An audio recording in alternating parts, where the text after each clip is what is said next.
Parece que ainda precisamos ter muitas preocupações com relação a quem vai substituir Bolsonaro, a quem vai ocupar o lugar da direita para tentar disputar com Lula em 2026 o poder lá em Brasília. É certo que parece ainda muito cedo, mas no Brasil as coisas acontecem com muita antecipação.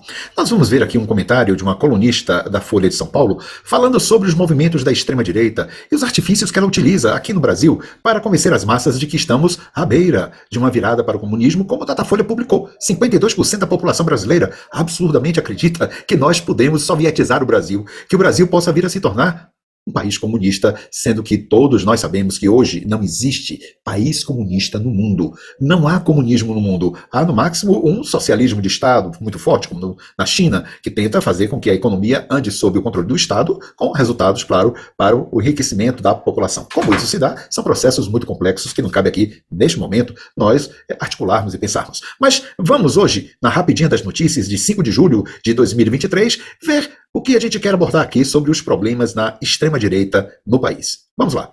Trata-se da coluna de Maria Hermínia Tavares, professora titular aposentada de Ciência Política da USP e pesquisadora do SEBRAP. Ela publicou esta coluna hoje, dia 5 de julho de 2023, às 15 horas e 19 minutos. Os fantasmas da ultradireita. Cabe tentar desmontar os argumentos que sustentam a miragem do comunismo, ou seja, essa ideia, essa fantasia de que o Brasil vai virar um país comunista, que é o que o pessoal bolsonarista, os herdeiros de Bolsonaro, tentam pregar para as pessoas mais desavisadas.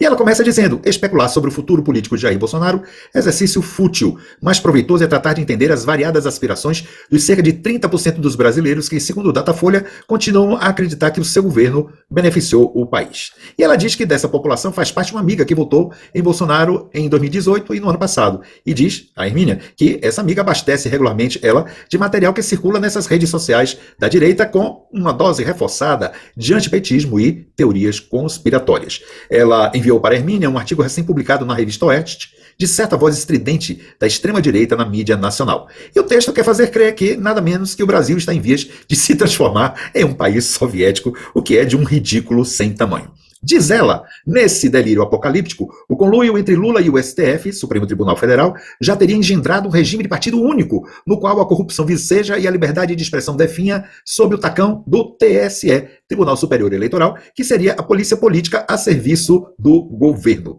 E aí ela diz, é assim que acreditam 7 em cada 10 partidários do ex-capitão. Pior, metade dos entrevistados pelo Datafolha concordam no todo empate que o Brasil corre o risco de se tornar comunista, o que é absolutamente ridículo. E aqui está uma imagem, We are against communism, ou seja, nós vamos retornar novamente ao comunismo por apoiadores de São Paulo na Avenida Paulista no 7 de setembro de 2022. Diz ela, aqui a fantasia da comunização do país anda de mãos dadas com adesão a valores relativos à conduta individual, à família e à religião, ou seja, ao conservadorismo no comportamento humano. Embora devam se combinar em graus variados em diferentes segmentos da sociedade, em conjunto definem um campo político nitidamente reacionário. Com seus grupos, líderes, redes sociais, editoras e mídia, essa direita de pesadelo se estruturou muito antes que Bolsonaro lhe desse desaguadouro eleitoral.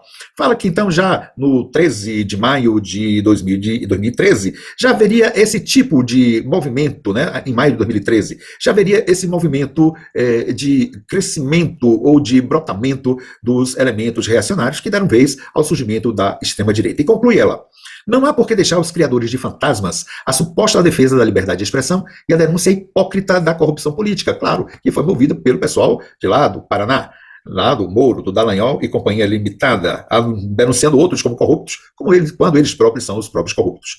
Uma e outra estão a pedir atenção e resposta dos progressistas e, naturalmente, dos que estão mais à esquerda do que os progressistas. O texto da Hermínia Tavares é de chamar a atenção para todos nós, porque Bolsonaro está nitidamente sendo enterrado vivo. Digamos que está se tornando uma espécie de zumbi político, embora o pensamento bolsonarista deva viver, como já dissemos na última rapidinha das notícias. Bolsonaro pode estar morto, mas o bolsonarismo não. E o bolsonarismo vai adotar este modelo de extrema-direita que a Hermínia está colocando aqui para nós. E nós devemos ter atenção, porque caracterizar o governo de Lula e governos progressistas como governos comunistas, em que a família, em que a propriedade, em que os costumes, em que a moralidade vai decair, e vamos ter mamadeiras de piroca, vamos ter ideologia de gênero, que é uma expressão absolutamente errônea, vazia, sem o menor sentido, estarão correndo pelo país, pelas veias do país, para destruir a família, para negar Deus, para negar a propriedade e tornar o Brasil um lugar que não é pátria, mas que é lugar de todo mundo, que é do comunismo internacional e todas essas fantasias tolas que demonstra como a direita mente para chegar ao poder. Não tem o menor compromisso com a verdade, com a realidade. Tudo o que se quer neste país é mais justiça social, é mais possibilidade de cidadania para pessoas que não a têm ou não a têm, que precisam ter casa, comida, escola, higiene, saúde pública de boa qualidade, já que nós somos um país em que a desigualdade, o abismo social é enorme. A concentração de renda é absolutamente absurda.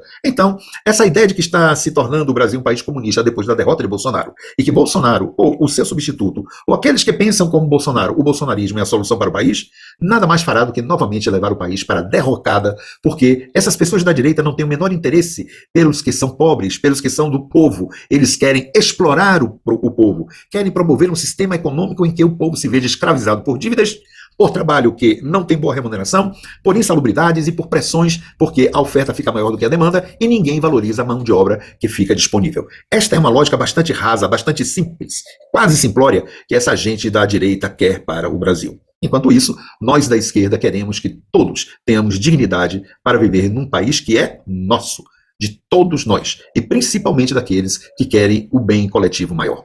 Um abraço e até uma outra oportunidade.